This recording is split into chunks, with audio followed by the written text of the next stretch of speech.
Hello, আমরা এই ভিডিওটিতে আলোচনা করার চেষ্টা করব ভারতীয় বিচার ব্যবস্থা প্রসঙ্গে।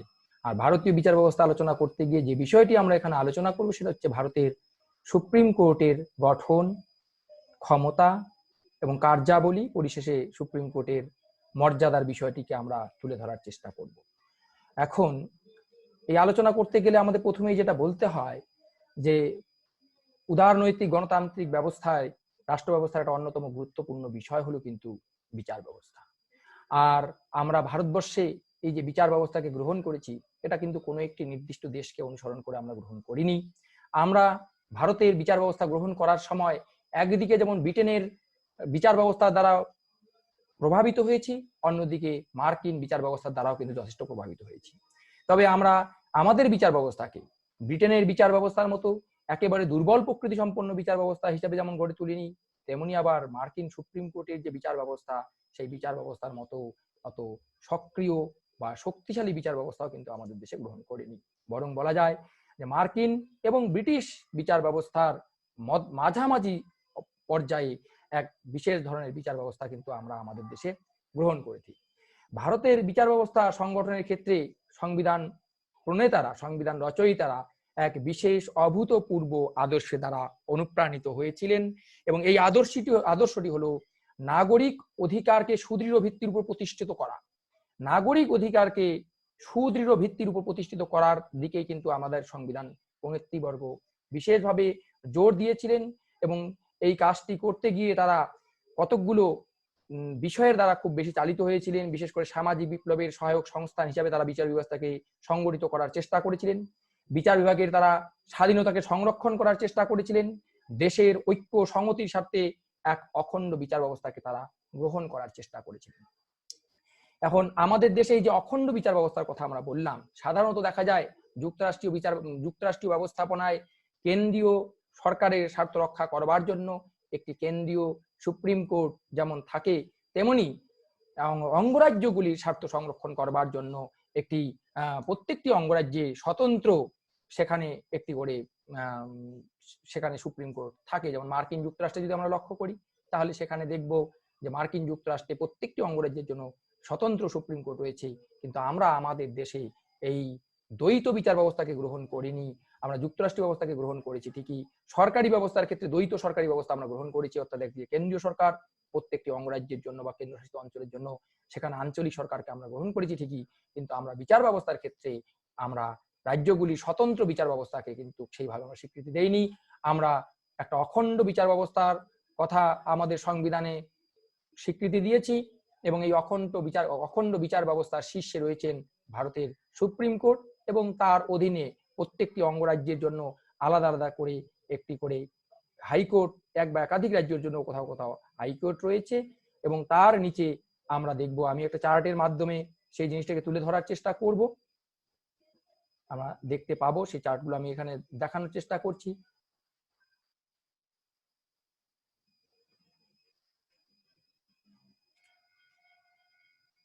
আচ্ছা, আমার আজকের আলোচনার বিষয়টা হচ্ছে সুপ্রিম কোর্ট অফ ইন্ডিয়া এবং এখানে আমরা ভারতের সুপ্রিম কোর্ট সম্পর্কে আলোচনা করব। তো তার আগে জুডিশিয়ারি সম্পর্কে আমি একটু এখানে সাম আপ করার চেষ্টা করেছি।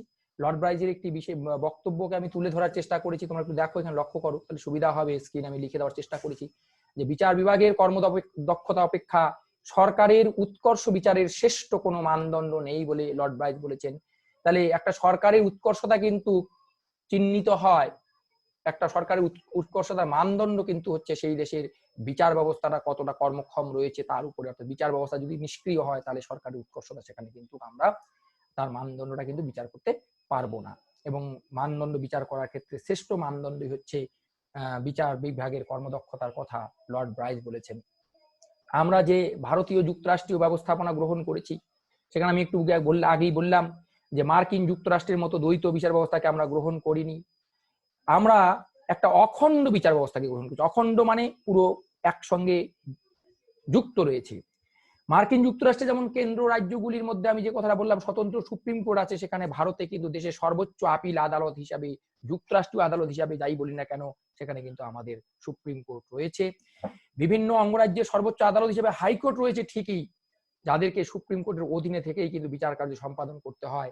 আবার হাইকোর্টের নিয়ন্ত্রণাধীনে বিভিন্ন প্রকার দেওয়ানি এবং ফৌজদারি বিভিন্ন রকমের আদালত তার নিচে রয়েছে।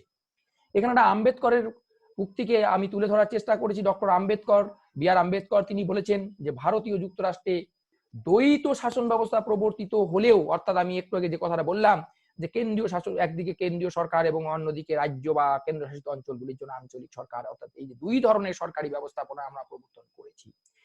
কিন্তু আমরা যখন বিচার ব্যবস্থাকে গ্রহণ করেছি তখন কিন্তু আমরা একটা অখণ্ড বিচার ব্যবস্থাকে গ্রহণ করেছি। হাইকোর্টগুলি এবং সুপ্রিম কোর্টকে নিয়ে এখানে একটা কিন্তু আমরা অখণ্ড বিচার ব্যবস্থা গ্রহণ করেছি। আমি সেই একটা চার্টের মধ্য দিয়ে এটা তুলে ধরার চেষ্টা করছি। এখানে একটি চার্ট আমি বই থেকে এখানে তুলে দিয়েছি যে প্রধান ধর্মাধিকরণ দেখো সবচেয়ে উপরে রয়েছে, তার অধীনে অঙ্গরাজ্যের মহাধর্মাধিকরণ বা কেন্দ্রশাসিত অঞ্চলের মহাধর্মাধিকরণ সে রয়েছে। এদের আন্ডারে রয়েছে দেখো প্রত্যেকটা জেলায় একদিকে রয়েছে দেওয়ানি, জেলা বিচারকের আদালত, আর ফৌজদারি। এই দেওয়ানি এবং ফৌজদারি ব্যাপারটা বুঝতে হবে। দেওয়ানি মামলা হচ্ছে যেখানে জমি জায়গা সম্পত্তি মান সম্মানের সঙ্গে যুক্ত বিষয় সংক্রান্ত মামলা যেখানে হয় সেগুলোকে বলা হয় দেওয়ানি মামলা। অন্যদিকে ফৌজদারি মানে অপরাধ সংক্রান্ত বিষয়। এই ফৌজদারি আদালতের আন্ডারে দায়রা আদালত, অবর ম্যাজিস্ট্রেটের আদালত, পঞ্চায়েত আদালত রয়েছে। আর দেওয়ানি আদালতের আন্ডারে যদি আমরা দেখি কোন কোন আদালতগুলো দেওয়ানি আদালতের মধ্যে, জেলা বিচারকের আদালত, তারপরে অবর বিচারকের আদালত, মুন্সেফের আদালত, ন্যায় পঞ্চায়েত। এই ন্যায় পঞ্চায়েত প্রত্যেকটা গ্রামে একটা ন্যায় পঞ্চায়েত ছোট্ট আকারে তারা সেখানে বিচার ব্যবস্থা পরিচালনা করার চেষ্টা করে। একইভাবে অন্যদিকে আমরা যদি দেখি মহানগরীয় অঞ্চলে রয়েছে মহানগরীয় ম্যাজিস্ট্রেটের আদালত, সেখানেও দেওয়ানি এবং ফৌজদারি আদালত রয়েছে। দেওয়ানি আদালতের আন্ডারে নগর দেওয়ানি আদালত এবং ক্ষুদ্র আদালত, অপরদিকে ফৌজদারি আদালতের আন্ডারে নগর দায়রা আদালত এবং প্রেসিডেন্সি ক্ষুদ্র আদালত। এই চারটা যদি লক্ষ্য করি তাহলে আমরা দেখব, এবং নিচ থেকে শুরু করে একেবারে প্রধান ধর্মাধিকরণ পর্যন্ত একটা পিরামিড সদৃশ্য আমাদের বিচার ব্যবস্থা, এবং এই বিচার ব্যবস্থা একটা অখণ্ড, একসঙ্গে যুক্ত, খণ্ডিত নয়। এবং সর্বোচ্চ আপিল আদালত হিসাবে কিন্তু সুপ্রিম কোর্ট রয়েছে। আমরা পরবর্তীকালে সেই আলোচনাগুলোই আমরা দেখতে পাবো। এখন সুপ্রিম কোর্ট, যে ভারতের সুপ্রিম কোর্টকে আমরা একটা অখণ্ড যুক্তরাষ্ট্রীয় আদালতের মধ্যে, বিচার বিভাগীয় ব্যবস্থাপনার মধ্যে সর্বোচ্চ আপিল আদালত হিসেবে সুপ্রিম কোর্টকে আমরা রেখেছি। সেই সুপ্রিম কোর্টের গঠন বিন্যাস যদি আমরা দেখি তাহলে দেখব এই সুপ্রিম কোর্টের গঠনের কথা ভারতের সংবিধানের 124-এর 1 নং ধারায় পরিষ্কার বলা হয়েছিল। দেখো সুপ্রিম কোর্ট কিন্তু 1935 সালে ভারত শাসন আইন অনুযায়ী 1937 সালে তৈরি হয়েছিল, এবং 1950 খ্রিস্টাব্দ থেকে সুপ্রিম কোর্ট নাম নিয়ে কিন্তু সুপ্রিম কোর্ট তার কার্যাবলী শুরু করে। শুরুতে সুপ্রিম কোর্টের গঠন সম্পর্কে বলা হয়েছিল যে সুপ্রিম কোর্টের একজন প্রধান বিচারপতি এবং অনধিক 7 জন অন্যান্য বিচারপতি নিয়ে সুপ্রিম কোর্ট গঠিত হবে, এবং এই অনুযায়ী সুপ্রিম কোর্ট গঠিত হয় এবং কাজ চলতে থাকে। পরবর্তীকালে 1956 খ্রিস্টাব্দে সুপ্রিম কোর্টের নাম্বার অফ জাজেস অ্যাক্ট পাস হয়, সেই পার্লামেন্ট দ্বারা পাস হয়। এই আইন পাস হওয়ার পরে কি করা হলো, সুপ্রিম কোর্টের বিচারপতির সংখ্যা, যেটা অন্যান্য বিচারপতির সংখ্যা ছিল 7, সেটাকে বাড়িয়ে করা হলো 10। নাম্বার অফ জাজেস সেখানে বাড়ানো হলো, 10 যোগ 1 করা হলো। পরবর্তীকালে 1960 খ্রিস্টাব্দে পুনরায় এই যে সুপ্রিম কোর্ট নাম্বার অফ জাজেস অ্যাক্ট 1956 যেটা পাস হয়েছিল সেটাকে পুনরায় অ্যামেন্ড করা হলো। অ্যামেন্ড করে 1960 খ্রিস্টাব্দে জাজের সংখ্যা করা হলো 13 যোগ 1, অর্থাৎ অন্যান্য বিচারপতি 13 জন এবং মুখ্য বিচারপতি 1 জন নিয়ে সুপ্রিম কোর্ট গঠিত হলো। 1977-এ এই সংখ্যা পুনরায় বৃদ্ধি করে 17 যোগ 1 করা হয়, এবং 1986-তে এই সংখ্যা বৃদ্ধি করে 25 যোগ 1 করা হয়। বর্তমানে কিন্তু আমাদের সুপ্রিম কোর্টের বিচারপতির সংখ্যা আরো বৃদ্ধি করা হয়েছে, এবং বর্তমানে এই সংখ্যা হচ্ছে 33 যোগ 1, অর্থাৎ 34 জন বিচারপতি নিয়ে আমাদের সুপ্রিম কোর্ট গঠিত।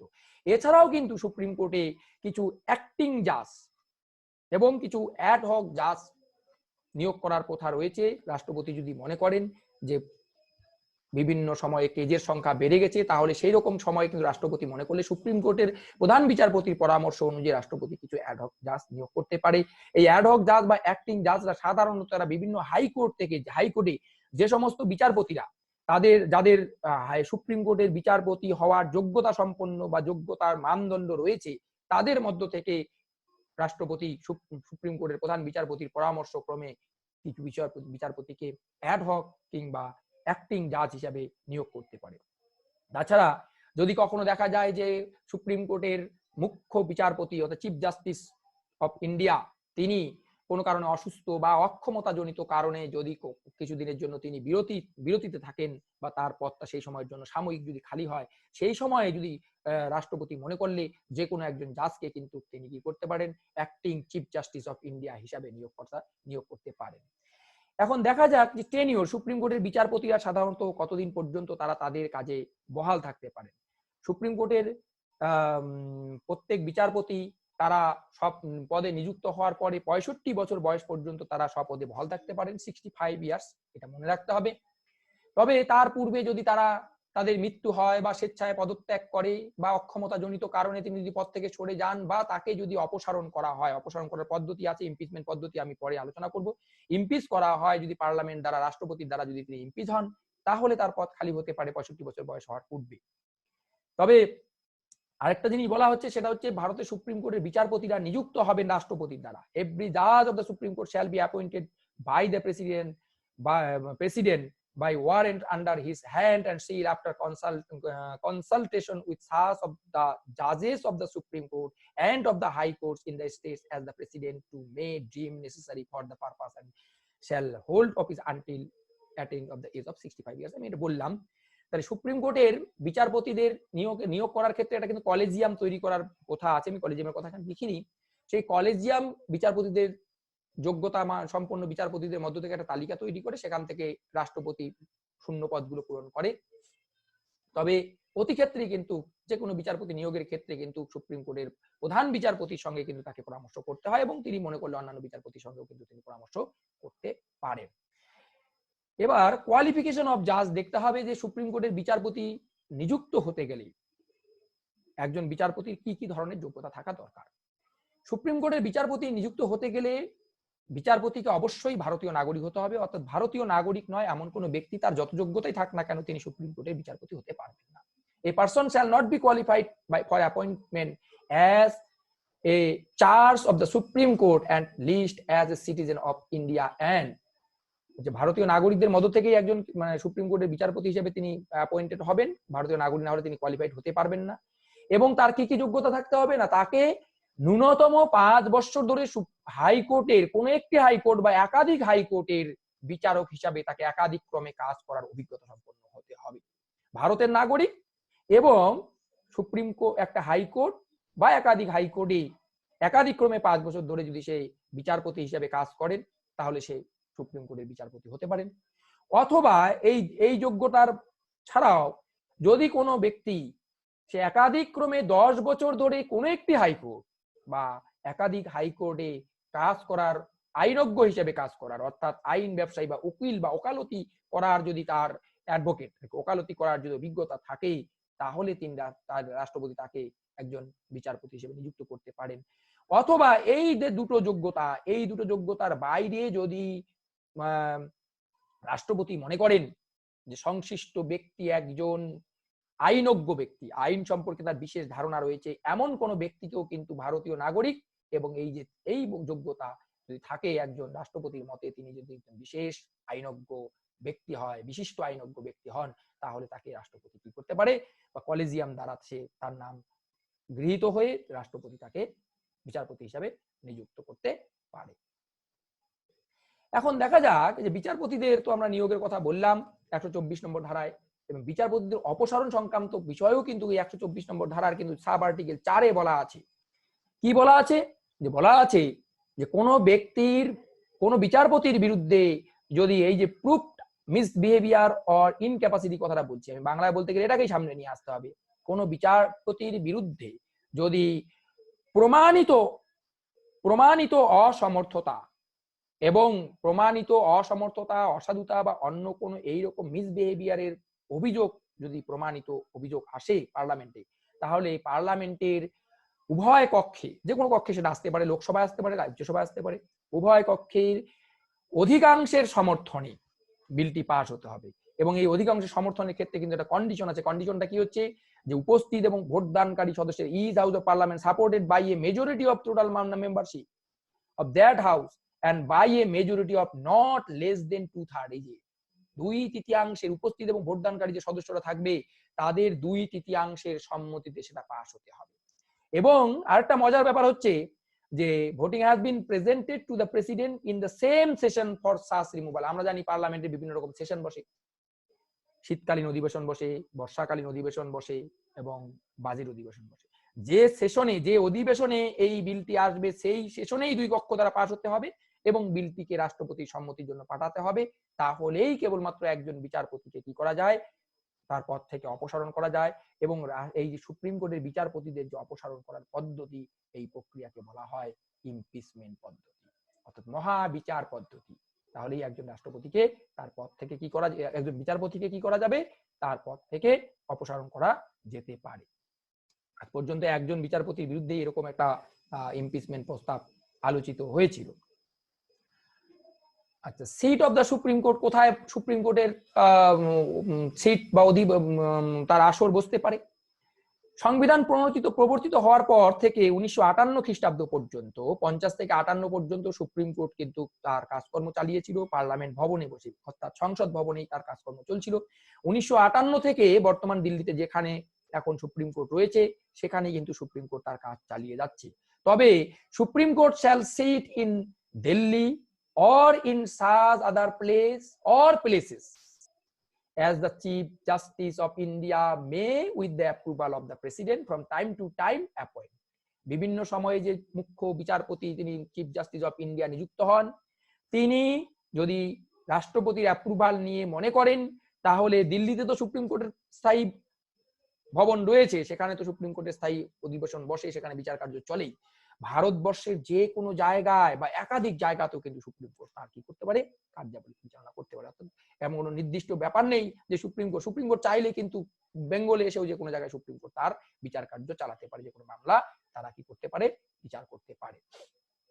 এখন দেখা যাক যে এই যে ভারতবর্ষের সুপ্রিম কোর্ট, সেই সুপ্রিম কোর্ট কি ধরনের ক্ষমতা এবং কার্যাবলী সম্পাদন করে। তো আমরা যদি ভারতবর্ষের যে সুপ্রিম কোর্টের কথা বললাম, একদিকে সর্বোচ্চ আপিল আদালত, একদিকে হচ্ছে অখণ্ড বিচার ব্যবস্থার শীর্ষে তার অবস্থান, এবং সুপ্রিম কোর্ট হচ্ছে সংবিধানের রক্ষাকর্তা, সংবিধানের ব্যাখ্যাকর্তা এবং মৌলিক অধিকারের রক্ষাকর্তা, সামাজিক ন্যায় প্রতিষ্ঠার রক্ষাকর্তা, এ কোড অফ রেকর্ড, এইরকম একটি বিচার ব্যবস্থা। সেই বিচার ব্যবস্থা কি কি ধরনের কার্যাবলী সম্পাদন করে, তার সমস্ত কার্যাবলীকে যদি আমরা ভাগ করি, তাহলে দেখব মোটামুটি আমরা 4টা মেজর শ্রেণীতে আমরা ভাগ করতে পারবো। যে অরিজিনাল জুরিসডিকশন বা মূল এলাকা, আপিল জুরিসডিকশন বা আপিল এলাকা, অ্যাডভাইজারি জুরিসডিকশন বা আদেশ নির্দেশ এবং অ্যাডভাইজারি বা পরামর্শ দানের এলাকা, এবং jurisdiction to issue direction, order and writ, মানে আদেশ নির্দেশ এবং লেখ জারি করার ক্ষমতা। এই যে 4টা মূল ভাগ, তার কার্যাবলীকে আমরা 4টা মূল ভাগে ভাগ করছি। এর বাইরেও কিন্তু সুপ্রিম কোর্টের আরো বেশ কিছু অন্যান্য ক্ষমতা আছে, আমরা সেই অন্যান্য ক্ষমতাগুলোর কথাও কিন্তু এখানে আমরা আলোচনা করব। এখন দেখা যাক যে মূল এলাকাভুক্ত ক্ষমতাগুলো, যেটা সংবিধানের 131 নম্বর ধারায় সুপ্রিম কোর্ট সম্পর্কে বলা আছে, কি ধরনের ক্ষমতা সুপ্রিম কোর্ট ভোগ করতে পারে। সংবিধান অনুযায়ী যে সুপ্রিম কোর্ট, যেহেতু আমাদের দেশে যুক্তরাষ্ট্রীয় ব্যবস্থাপনা রয়েছে, আইনগত ক্ষমতা ভোগের প্রশ্নে যদি কখনো কেন্দ্রীয় সরকারের সঙ্গে রাজ্য সরকারগুলির মধ্যে যদি কোনো রকম বিরোধ বাধে, তাহলে সেই বিরোধ নিষ্পত্তি কিন্তু সুপ্রিম কোর্ট তার মূল এলাকাভুক্ত ক্ষমতা প্রয়োগ করে থাকে। কি কি ধরনের, মানে কেন্দ্রীয় সরকারের সঙ্গে রাজ্য সরকারের মধ্যে বিরোধ বাধতে পারে? দেখো, একদিকে কেন্দ্রীয় সরকারের সঙ্গে একটি রাজ্যের বিরোধ বাধতে পারে, কেন্দ্রীয় সরকারের সঙ্গে একাধিক রাজ্যের বিরোধ বাধতে পারে, কেন্দ্রীয় সরকার এবং একটি রাজ্য একদিকে এবং আরেকটি রাজ্যের সঙ্গে বিরোধ বাধতে পারে, কেন্দ্রীয় সরকার এবং অনেকগুলো রাজ্য একদিকে একটা রাজ্যের সঙ্গে বিরোধ বাধতে পারে, কেন্দ্রীয় সরকার এবং অনেকগুলো রাজ্য একদিকে, অনেকগুলো রাজ্য আরেকদিকে, তাদের মধ্যে বিরোধ বাধতে পারে, দুটো রাজ্যের মধ্যে বিরোধ বাধতে পারে, অনেকগুলো রাজ্যের মধ্যেও বিরোধ বাধতে পারে। সেই কথাগুলোকে সুন্দরভাবে এখানে সাজিয়ে বলা হয়েছে, between the government of India and one or more states. এর মধ্যে যদি কোনো আইনগত প্রশ্নে বিরোধ বাধে, between the government of India and any state or states or on one side and one or more other state on the other side। আমি যেটা বললাম যে একদিকে কেন্দ্রীয় সরকার সঙ্গে একটি রাজ্য বা একাধিক রাজ্য, অন্যদিকে একটি রাজ্য বা একাধিক রাজ্যের বিরোধ বাধে। বিটুইন 2 or more স্টেট, দুটো রাজ্যের মধ্যে অথবা অনেকগুলো রাজ্যের মধ্যে যদি কোনো আইনগত প্রশ্নে যদি বিরোধ বাধে, সেই বিরোধের নিষ্পত্তি সুপ্রিম কোর্ট তার মূল এলাকাভুক্ত ক্ষমতা প্রয়োগ করে 131 নম্বর ধারা প্রয়োগ করে নিষ্পত্তি করতে পারে।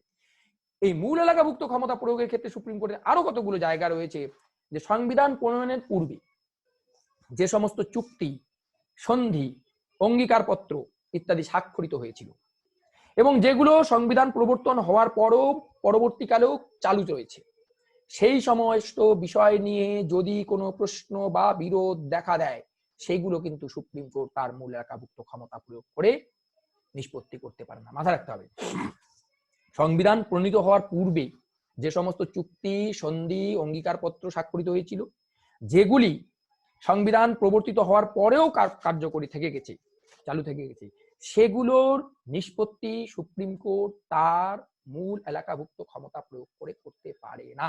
অর্থাৎ এই সমস্ত ক্ষমতা, এই সমস্ত ক্ষেত্রে সুপ্রিম কোর্টের মূল এলাকাভুক্ত ক্ষমতা নেই। এবার আসা যাক রাষ্ট্রপতি নির্বাচন, রাষ্ট্রপতি এবং উপরাষ্ট্রপতি নির্বাচন সংক্রান্ত বিষয়ে যদি রাষ্ট্রপতি এবং উপরাষ্ট্রপতি নির্বাচন সংক্রান্ত বিষয়ে যদি কোনো রকম বিরোধ দেখা দেয়, তাহলে সেই বিরোধ কিন্তু সুপ্রিম কোর্ট তার কি করতে পারে, মূল এলাকাভুক্ত ক্ষমতা প্রয়োগ করে সেই বিরোধের নিষ্পত্তি সুপ্রিম কোর্ট করতে পারে। তাহলে রাষ্ট্রপতি উপরাষ্ট্রপতির নির্বাচন সংক্রান্ত কোনো বিরোধ, সেই বিরোধও কিন্তু সুপ্রিম কোর্টের মূল এলাকাভুক্ত বিষয়ের অন্তর্গত হিসাবে উল্লেখ করা যাচ্ছে। যেমন এর আগে আমরা বলতে পারি যে 1961 সালে শিব কৃপাল সিং এবং ফুল সিং নামে দুজন সেই সময় রাষ্ট্রপতি ভিবি গিরির নির্বাচনকে চ্যালেঞ্জ করেছিলেন। শেষ পর্যন্ত সুপ্রিম কোর্ট কিন্তু ভিবি গিরির নির্বাচনকে বৈধ বলে ঘোষণা করে এবং তাদের যে চ্যালেঞ্জ, অর্থাৎ শিব কৃপাল সিং এবং ফুল সিং যে চ্যালেঞ্জটা করেছিলেন রাষ্ট্রপতি নির্বাচন বিষয়ে, সেই চ্যালেঞ্জকে অবৈধ বলে ঘোষণা করে। অর্থাৎ সুপ্রিম কোর্ট তার মূল এলাকাভুক্ত ক্ষমতা প্রয়োগ করে কিন্তু রাষ্ট্রপতি উপরাষ্ট্রপতি নির্বাচন সংক্রান্ত বিষয়েও কিন্তু কি করতে পারে, নিষ্পত্তি করতে পারে। এবার দেখা যাক অ্যাপিল জুরিসডিকশন।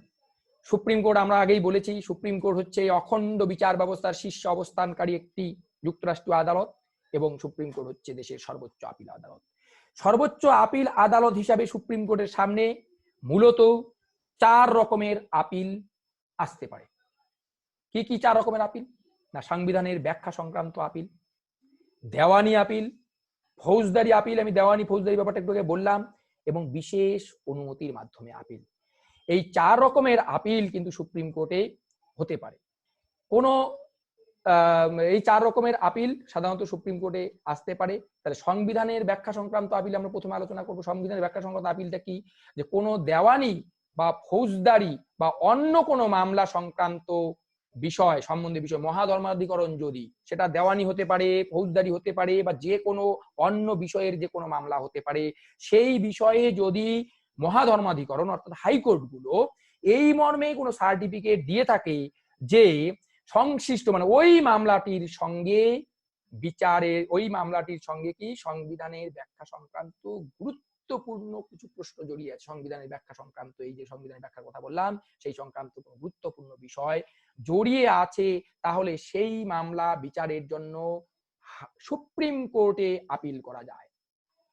এই যে সুপ্রিম কোর্টে আপিল করার ক্ষেত্রে দেখো, সংবিধানের ব্যাখ্যা সংক্রান্ত আপিল, যে কোনো হাইকোর্ট যদি এই মর্মে কোনো সার্টিফিকেট দেয়, তাহলে যদি আবার দেখা যায় কোনো সুপ্রিম হাইকোর্ট তো সার্টিফিকেট নাও দিতে চাইতে পারে, তাহলেও কিন্তু সুপ্রিম কোর্ট নিজে থেকে সেখানে যদি মনে করে যে সংবিধানের ব্যাখ্যা সংক্রান্ত বিষয় সেখানে জড়িয়ে রয়েছে, তাহলে সুপ্রিম কোর্ট মনে করলে নিজে থেকেই সেখানে কি করতে পারে, সেই মামলাটিকে সুপ্রিম কোর্টে আপিল করার জন্য অনুমতি দিতে পারে।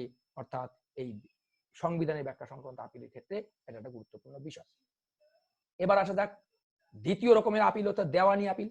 এই যে দ্বিতীয় রকমের যে আপিলের কথা আমি বললাম, দেওয়ানি আপিল। এবং দেওয়ানি আপিল কি?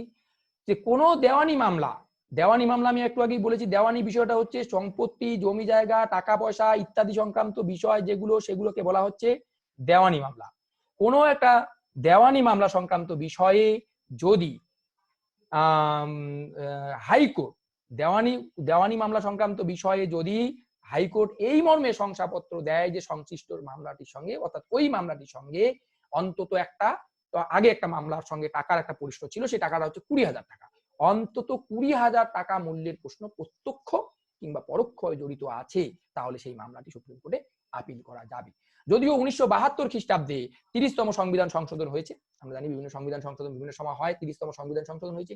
সেই 30তম সংবিধান সংশোধন 1972 খ্রিস্টাব্দে এই যে টাকা সংক্রান্ত যে 30,000 টাকা 20,000 টাকার যে একটা সেই সময় সীমা ছিল, ঊর্ধ্ব সীমা, সেটাকে তুলে দেওয়া হয় এবং বলা হয় যে কোনো দেওয়ানি মামলা সুপ্রিম কোর্টে কি করা যেতে পারে, আপিল করা যেতে পারে, যদি হাইকোর্ট এই মর্মে শংসাপত্র দেয় যে মামলাটি হচ্ছে সুপ্রিম কোর্টে আপিল যোগ্য বা মামলাটির সঙ্গে আইনের গুরুত্বপূর্ণ প্রশ্ন জড়িয়ে আছে, অথবা কোনো দেওয়ানি মামলা যদি প্রধান ধর্মাধিকরণের নিকট আপিল যোগ্য বলে মহাধিকর্ম নিজেই ধর্মাধিকরণ অর্থাৎ হচ্ছে হাইকোর্ট যদি শংসাপত্র বা সার্টিফিকেট দিয়ে থাকে, তাহলে সেটা সুপ্রিম কোর্টে আপিল করা যাবে। এবার তাহলে চলে আসি আপিল সংক্রান্ত বিষয়, দেওয়ানি আপিল আমরা জানতে পারলাম। এবার আসি ফৌজদারি আপিল। ফৌজদারি মামলার ব্যাপারে, ফৌজদারি প্রথমেই বললাম আমি অপরাধ সংক্রান্ত বিষয়। তাহলে এই অপরাধ সংক্রান্ত বিষয় সংক্রান্ত যে মামলা, সেই মামলাগুলো কখন আমরা সুপ্রিম কোর্টে আপিল করতে পারবো? সব মামলা তো ফৌজদারি মামলা সুপ্রিম কোর্টে আপিল করা যায় না। সাধারণত 3টি ক্ষেত্রে আমরা হাইকোর্টের রায়, ডিক্রি বা আদেশের বিরুদ্ধে সুপ্রিম কোর্টে আমরা আপিল করতে পারি। কি কি ক্ষেত্রে? যে 1 নম্বর হচ্ছে, ধরো নিম্নতম আদালতে কোনো মামলায় রায়দানকালে আদালত যদি কোনো ব্যক্তিকে নির্দোষ বলে বিচার করে এবং হাইকোর্ট যদি সেই ব্যক্তিকে মৃত্যুদণ্ড দেয়, নিম্নতম আদালতে নির্দোষ বলে খালাস পেয়ে গেছে, মুক্ত হয়ে গেছে, সেই ব্যক্তিকে হাইকোর্ট মৃত্যুদণ্ডে দণ্ডিত করেছে, তাহলে সুপ্রিম কোর্ট আপিল করা যাবে। নিম্নতম আদালতে 2 নম্বর হচ্ছে, নিম্নতম আদালতে মামলা চলছে, এইরকম সময়ে, মামলা চলাকালীন সময়ে যদি হাইকোর্ট মামলাটিকে নিজের হাতে অধিগ্রহণ করে নেয় এবং নিজের হাতে অধিগ্রহণ করে নিয়ে অপরাধীকে যদি মৃত্যুদণ্ড দেয়, নিম্নতম আদালতে মামলা চলছে, মামলা চলাকালীন সেই মামলাকে হাইকোর্ট নিজের হাতে তুলে নেয় এবং অভিযুক্ত ব্যক্তিকে মৃত্যুদণ্ডে দণ্ডিত করে, তাহলে সেক্ষেত্রে কিন্তু মামলাটিকে আমরা কি করতে পারবো, সেটাও সুপ্রিম কোর্টে কিন্তু আপিল করা যাবে। আর মহাধর্মাধিকরণ যদি কোনো মামলাকে, 3 নম্বর হচ্ছে মহাধর্মাধিকরণ বা হাইকোর্ট যদি কোনো মামলাকে সুপ্রিম কোর্টের কাছে আপিল যোগ্য বলে সার্টিফিকেট দেয়, তাহলে 3টা ক্ষেত্রেই কিন্তু ফৌজদারি মামলা সুপ্রিম কোর্টে আপিল করা যায়। নিম্নতম আদালতে নির্দোষ প্রমাণিত ব্যক্তিকে হাইকোর্ট মৃত্যুদণ্ড দিয়েছে, নিম্নতম আদালতে বিচার চলছে, বিচার চলাকালীন হাইকোর্ট মামলাকে নিজের হাতে অধিগ্রহণ করে অপরাধীকে মৃত্যুদণ্ড দিয়েছে, বা হাইকোর্ট নিজে থেকে সার্টিফিকেট দিয়েছে যে মামলাটা সুপ্রিম কোর্টে আপিল যোগ্য। এর বাইরে চতুর্থ আর এক রকমের আমরা আপিলের কথা বলেছি, সেটা হচ্ছে বিশেষ অনুমতির মাধ্যমে আপিল। এটা কি জিনিস?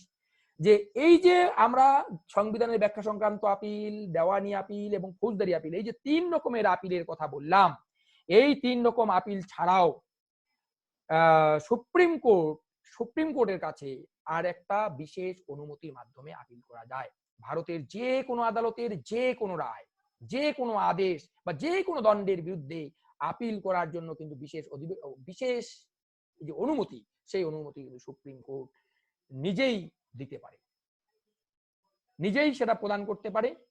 এই প্রদান করার পিছনে যে কারণটা হচ্ছে জাস্টিস, অর্থাৎ ন্যায় বিচার বা ন্যায় নীতি প্রতিষ্ঠা এবং বিশেষ পরিস্থিতির মোকাবিলা করার জন্য সুপ্রিম কোর্ট এটা কিন্তু করে থাকতে পারে। তবে কিন্তু এটা মনে রাখতে হবে, কোন সামরিক আদালত, মিলিটারিদের আদালত হয় কিন্তু সেই সামরিক আদালত, সামরিক বাহিনীর যে আদালত, বা কোনো শিল্প সংক্রান্ত ট্রাইব্যুনাল বা বিভিন্ন রকমের ট্রাইব্যুনাল এখন আমরা বিভিন্ন সময় শুনে থাকি, সেই ট্রাইব্যুনালের রায়ের বিরুদ্ধে কিন্তু সুপ্রিম কোর্টে বিশেষ অনুমতি নিয়ে আপিল করা যাবে না। তাহলে এটা গেল আপিল সংক্রান্ত আমরা বিষয় দেখতে পেলাম।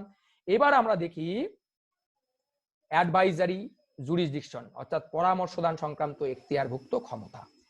এখন পরামর্শ, সুপ্রিম কোর্টের কাছে পরামর্শ কে চাইতে পারে আর পরামর্শটা কাকে দেবে, এটা আগে প্রথমে জানতে হবে। সুপ্রিম কোর্টের কাছে পরামর্শ চাইতে পারে রাষ্ট্রপতি, আর সুপ্রিম কোর্ট পরামর্শ দেয় বা দিতে বাধ্য রাষ্ট্রপতির ক্ষেত্রে। কিছু কিছু ক্ষেত্র আছে যেখানে রাষ্ট্রপতি সুপ্রিম কোর্টের কাছে পরামর্শ চাইলেন, সুপ্রিম কোর্ট পরামর্শ দিলেন বা দিলেন না, রাষ্ট্রপতি গ্রহণ করলেন বা করলেন না। কিছু কিছু ক্ষেত্র আছে রাষ্ট্রপতি পরামর্শ চাইলেন, সুপ্রিম কোর্ট সেখানে পরামর্শ দিতে বাধ্য। অবশ্য সেক্ষেত্রে রাষ্ট্রপতি গ্রহণ করতেও পারে, নাও করতে পারে। যেমন কি, আইন বা তথ্য সংক্রান্ত কোন সার্বজনীন গুরুত্বপূর্ণ প্রশ্নে যদি এমন কোনো ঘটনা ঘটে বা ঘটনা ঘটার সম্ভাবনা আছে বলে রাষ্ট্রপতি মনে করেন তাহলে সেক্ষেত্রে তিনি সুপ্রিম কোর্টের কাছে পরামর্শ চাইতে পারেন। এখানে মনে রাখতে হবে এরকম ক্ষেত্রে কিন্তু সুপ্রিম কোর্ট রাষ্ট্রপতিকে কি করতে পারেন, পরামর্শ এরকম ক্ষেত্রে সুপ্রিম কোর্ট রাষ্ট্রপতিকে পরামর্শ দিতেও পারেন, নাও দিতে পারেন, আবার সেই পরামর্শ রাষ্ট্রপতি গ্রহণ করতেও পারেন, নাও করতে পারেন। দুজনের ক্ষেত্রেই কিন্তু সেই স্বাধীনতা আছে।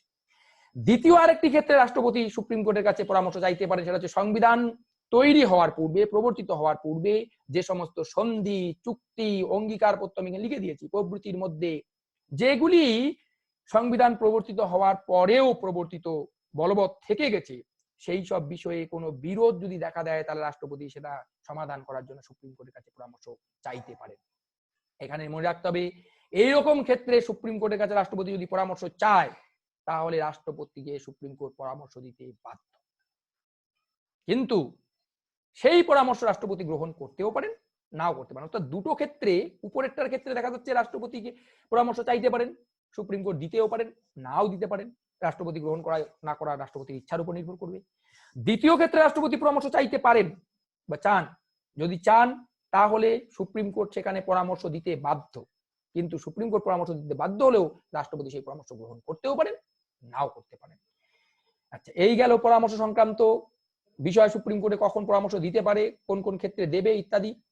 এরপর হচ্ছে judiciary to issue direction, order and rights, অর্থাৎ আদেশ, নির্দেশ এবং লেখ জারি করার ক্ষমতা। এটা খুব গুরুত্বপূর্ণ বিষয়, যদিও এটা সংবিধানের 32 নম্বর ধারায় বলা আছে যে নাগরিক অধিকার, নাগরিকদের মৌলিক অধিকার, ভারতীয় সংবিধানে স্বীকৃত যে মৌলিক অধিকারগুলো সংবিধানের 3য় অধ্যায় 12 থেকে 35 নম্বর ধারায় যেগুলোর কথা বলা আছে সেগুলোকে বলবৎ এবং কার্যকর করার জন্য নাগরিকরা কোথায় যাবেন? নাগরিকরা সরাসরি চলে যাবেন সুপ্রিম কোর্টে। হাইকোর্টও যেতে পারে, তবে সুপ্রিম কোর্টে যাবেন, সুপ্রিম কোর্টের নিকট তারা আবেদন করতে পারেন, আর সুপ্রিম কোর্ট সেইগুলোকে বলবৎ করার জন্য, কোনো কারণে যদি লঙ্ঘিত হয় সেগুলোকে বলবৎ করার জন্য সুপ্রিম কোর্টের হাতে কিন্তু 5 রকমের অস্ত্র আছে। কি এই অস্ত্র? না, অস্ত্রগুলো হচ্ছে হেভিয়াস কর্পাস, বন্দি প্রত্যক্ষীকরণ, পরমাদেশ, মান্ডামাস, প্রহিবিশন, প্রতিষেধ, কোয়ারেন্ট, অধিকার পিচ্ছা, সার্টিওরি বা উৎপ্রেষণ। এই যে বন্দি প্রত্যক্ষীকরণ, পরমাদেশ, প্রতিষেধ, অধিকার পিচ্ছা, উৎপ্রেষণ, এই 5 রকমের লেখ জারি করার ক্ষমতা আছে। এগুলো লেখ জারি করে সুপ্রিম কোর্ট কি করে? একজন ব্যক্তির নাগরিক বা মৌলিক অধিকারগুলোকে বলবৎ করে। আমি মৌলিক অধিকার সংক্রান্ত বিষয়ে একটি ভিডিও, একটি লেকচার আমি দেব, যেখানে আমি নাগরিকদের 32 নম্বর ধারা অনুযায়ী সাংবিধানিক প্রতিবিধানের অধিকার আমি আলোচনা করব, এবং সাংবিধানিক প্রতিবিধানের অধিকার আলোচনা করতে গিয়ে আমি কিন্তু এই 5টা অধিকারকে, সেখানে এই 5টা যে লেখ জারি করার ক্ষমতা সুপ্রিম কোর্টের, সেই লেখ জারি করার ক্ষমতাগুলোকে সেখানে আমি বিস্তারিত আলোচনা করব। তবে একটা জিনিস মনে রাখতে হবে যে সুপ্রিম কোর্ট যে লেখ জারি করতে পারেন, সেই লেখ জারি করার ক্ষেত্রে বা ডাইরেকশন বা অর্ডার, নির্দেশ, আদেশ, নির্দেশ জারি করার ক্ষেত্রে কিন্তু কিছুটা নিষেধাজ্ঞা আছে, কিছুটা সীমাবদ্ধতা রয়েছে। যদি দেশে জরুরি অবস্থা ঘোষিত হয়, যদি দেশে রাষ্ট্রপতি 352 নং ধারা অনুযায়ী জাতীয় জরুরি অবস্থা ঘোষণা করেন, তাহলে কিন্তু সেক্ষেত্রে এই সুপ্রিম কোর্ট এই অধিকারগুলো, এই লেখগুলো জারি করে নাগরিকদের অধিকারগুলোকে, মৌলিক অধিকারগুলোকে বলবৎ করতে পারবেন না। শুধুমাত্র 21 নম্বর ধারাটাই সেখানে বলবৎ থাকে, বাকি অধিকার ধারাগুলো সেখানে কিন্তু বলবৎ করার জন্য সুপ্রিম কোর্ট কিন্তু লেখ জারি করতে পারেন না। সেটা কিন্তু আমাদের মাথায় রাখতে হবে। এবার যে 4টি অধিকারের কথা আমি প্রথমেই বললাম যে 4 ধরনের বিশেষ অধিকার সুপ্রিম কোর্টে রয়েছে, সেই 4 রকমের অধিকারের বাইরেও সুপ্রিম কোর্টের হাতে বেশ কিছু ক্ষমতা রয়েছে, যে ক্ষমতাগুলো সুপ্রিম কোর্ট প্রয়োগ করতে পারে। তার মধ্যে একটা সবচেয়ে বড় গুরুত্বপূর্ণ হচ্ছে court of record. Supreme court কি করতে পারে? একটা অভিলেখ আদালত বা কোর্ট অফ রেকর্ড হিসাবে কাজ করে। যে কোনো কোর্টের নথিপত্রকে তারা সেখানে রেকর্ড হিসাবে রাখে এবং সেটা আইনের মতো কার্যকরী।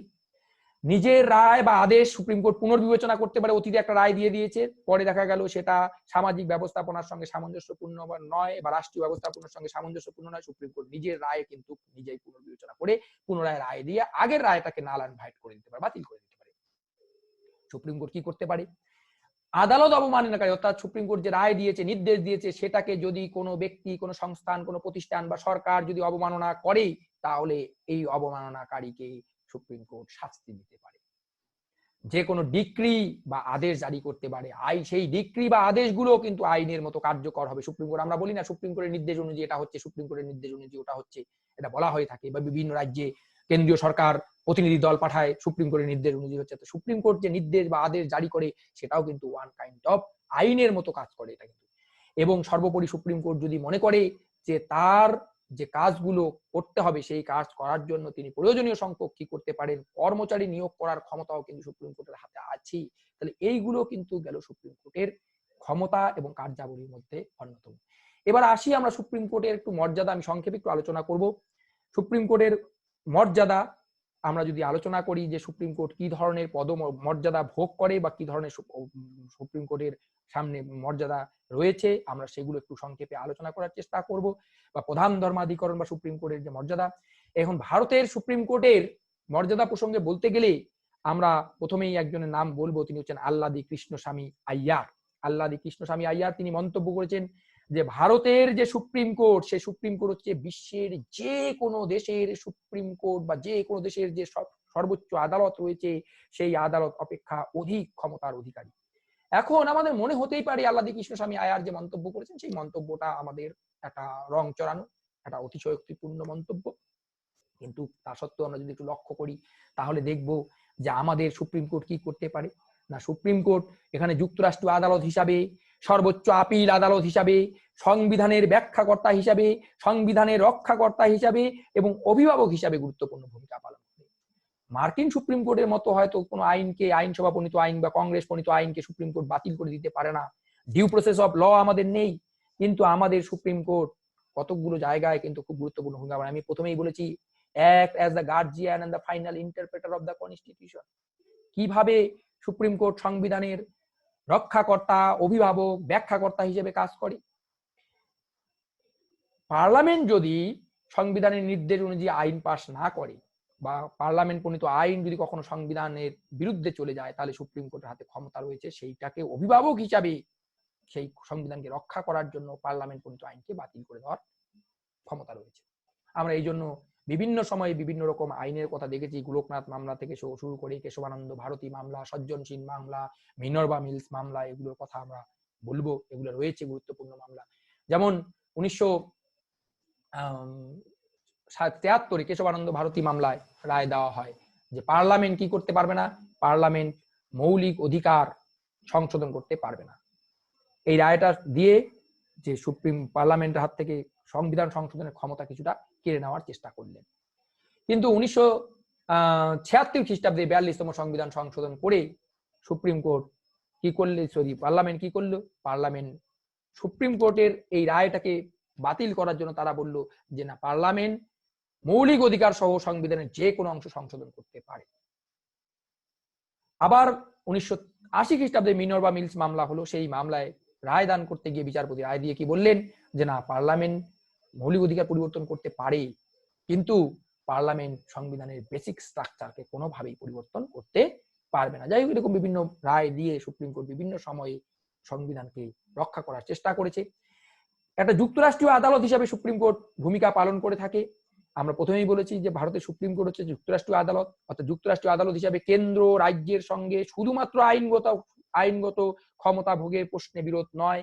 আমরা যে কেন্দ্র এবং রাজ্যের মধ্যে তিনটি তালিকার মধ্যে যে ক্ষমতা বিভাজন করেছি, কেন্দ্রীয় তালিকা, রাজ্য তালিকা, যুগ্ম তালিকা, এই ধরনের ক্ষমতা বিভাজনের ক্ষেত্রে কোন সরকার অন্য কোন সরকারের ক্ষমতায় হস্তক্ষেপ করছে কিনা বা ভোগ করছে কিনা বা সেখানে কোন রকম বাধা সৃষ্টি করছে কিনা, সেই বিষয়গুলো কিন্তু সুপ্রিম কোর্ট দেখে থাকে এবং সেগুলো যথাযথ নিষ্পত্তি করার চেষ্টা করে। একটা যুক্তরাষ্ট্রীয় আদালত হিসাবে সুপ্রিম কোর্ট সেটা কিন্তু নিষ্পত্তি করার চেষ্টা করে। এবং আমি আলোচনা করেছি act as the protector of the fundamental right, মৌলিক অধিকারের রক্ষাকর্তা হিসাবে সুপ্রিম কোর্ট কিভাবে কাজ করে। যদি কখনো নাগরিকদের মৌলিক অধিকার ক্ষুণ্ণ হয়, লঙ্ঘিত হয়, তাহলে সুপ্রিম কোর্টের হাতে 5 রকমের অস্ত্রের কথা আমি বলেছি, বন্দুক প্রত্যক্ষীকরণ থেকে শুরু করে পরমাদেশ, প্রতিষেধ, অধিকার পিচ্ছা, উৎপ্রেষণ, এই যে 5 রকমের অস্ত্র, এগুলোকে বলবো লেগ জারি করার ক্ষমতা, এগুলো জারি করে সুপ্রিম কোর্ট কি করতে পারে, নাগরিকদের মৌলিক অধিকারগুলোকে বলবৎ করার ক্ষমতা ভোগ করে। Act as a final appeal court, সর্বোচ্চ চূড়ান্ত সর্বশেষ আপিল আদালত হিসেবে সুপ্রিম কোর্টে আমরা আপিল করতে পারি। 4 রকমের আপিলের কথা আমরা বলেছি। সেখানে আপিল করে আমরা কিন্তু কোনো যদি নিম্নতম আদালতে যদি আমরা সঠিক বিচার না পাই, তাহলে সেই সঠিক বিচারের জন্য আমরা সুপ্রিম কোর্টে আপিল করতে পারি এবং সুপ্রিম কোর্ট সেখানে সর্বোচ্চ আপিল আদালত হিসেবে সেটা পুঙ্খানুপুঙ্খ দেখার চেষ্টা করে এবং বিচার করে পুনরায় রায় দেয়। আচ্ছা, সোশ্যাল চেঞ্জ, সামাজিক পরিবর্তনের হাতিয়ার হিসেবে সুপ্রিম কোর্ট কিন্তু বিভিন্ন সময় বিভিন্ন নির্দেশ দিয়েছে। সমাজ পরিবর্তন করতে গিয়ে বিভিন্ন সময়ে যে বিভিন্ন রকম বিষয়গুলোকে সামনে আনার দরকার হয়, যেগুলোকে বিভিন্ন আইন, পরিবেশ সংক্রান্ত আইন থেকে শুরু করে শিল্প সংক্রান্ত আইন থেকে শুরু করে শ্রমিকদের নিরাপত্তা সংক্রান্ত বিষয়, এগুলো কিন্তু বিভিন্ন সময়ে রায়দান করে সুপ্রিম কোর্ট কিন্তু সমাজ পরিবর্তনের হাতিয়ার হিসেবে ভূমিকা পালন করেছে। তাহলে এইসব দিক থেকে যদি আমরা লক্ষ্য করে দেখি ভারতের সুপ্রিম কোর্টের যদি স্ট্যাটাস বা মর্যাদার কথা বলি, তাহলে বলবো যে ভারতের সুপ্রিম কোর্ট কিন্তু একেবারেই ব্রিটেনের সুপ্রিম কোর্টের মতো অত দুর্বল প্রকৃতি সম্পন্ন সুপ্রিম কোর্ট নয়। ব্রিটেনে আমরা জানি যে ব্রিটেনে কিন্তু সুপ্রিম কোর্ট অপেক্ষা পার্লামেন্টের ক্ষমতা অনেক বেশি, কারণ পার্লামেন্টের ক্ষমতা সম্পর্কে ওখানে হয় পার্লামেন্ট ক্যান ডু এভরিথিং। এটা আমরা একজন ফরাসি লেখক ডি লোলমের বক্তব্যে জানি যে British parliament can do everything but except make a man a women and a women a man. মানে এতটাই ক্ষমতাশালী ব্রিটেনের পার্লামেন্ট, সেখানে সুপ্রিম কোর্টের ক্ষমতা কিন্তু খুবই তুচ্ছ, নগণ্য। সেরকম কিন্তু আমাদের সুপ্রিম কোর্ট একেবারে দুর্বল প্রকৃতি সম্পন্ন নয়। আবার মার্কিন সুপ্রিম কোর্ট যেমন কংগ্রেস প্রণীত যে কোনো আইনকে, কংগ্রেস মানে মার্কিন যুক্তরাষ্ট্রের যে পার্লামেন্ট, তার মার্কিন আইনসভা আর কি, সেই আইনসভা কংগ্রেস প্রণীত যে কোনো আইনকে কি করতে পারে, যদি দেখে ডিউ প্রসেস অফ ল অনুযায়ী সেটা যথাবিহিত আইনের পদ্ধতি অনুযায়ী সেটা পাস হয়নি, তাহলে সুপ্রিম কোর্ট সেটাকে বাতিল করে দিতে পারে। আমাদের সুপ্রিম কোর্টের কিন্তু ততটা বা ডিউ প্রসেস অনুযায়ী লকে অ্যানালাইজ করার ক্ষমতা কিন্তু আমাদের সুপ্রিম কোর্টের নেই। অর্থাৎ মার্কিন সুপ্রিম কোর্ট এবং ব্রিটিশ সুপ্রিম কোর্টের মাঝামাঝি দাঁড়িয়ে আমাদের সুপ্রিম কোর্ট আমাদের জন্য যথার্থ একটা সুপ্রিম কোর্ট হিসেবে কিন্তু ভূমিকা পালন করছে। তাহলে এই গেল আজকের আমার এই ভিডিওর আলোচনার বিষয়বস্তু, এবং আমি বলবো যে ভিডিওটিকে একটু মাইনরলি তোমরা দেখার চেষ্টা করবে, এবং মাইনরলি যদি দেখো তাহলে লক্ষ্য করবে যে আমি এখানে চেষ্টা করেছি সুপ্রিম কোর্টের যে ক্ষমতা ও কার্যাবলীর দিকগুলোকে খুব সংক্ষেপে তুলে ধরার চেষ্টা করেছি। আমি পরবর্তীকালে হাইকোর্ট সংক্রান্ত বিষয় বা হাইকোর্টের ক্ষমতা সংক্রান্ত বিষয় যখন আলোচনা করব, সেখানে আরো একটু বিস্তারিত আলোচনা করার চেষ্টা করব।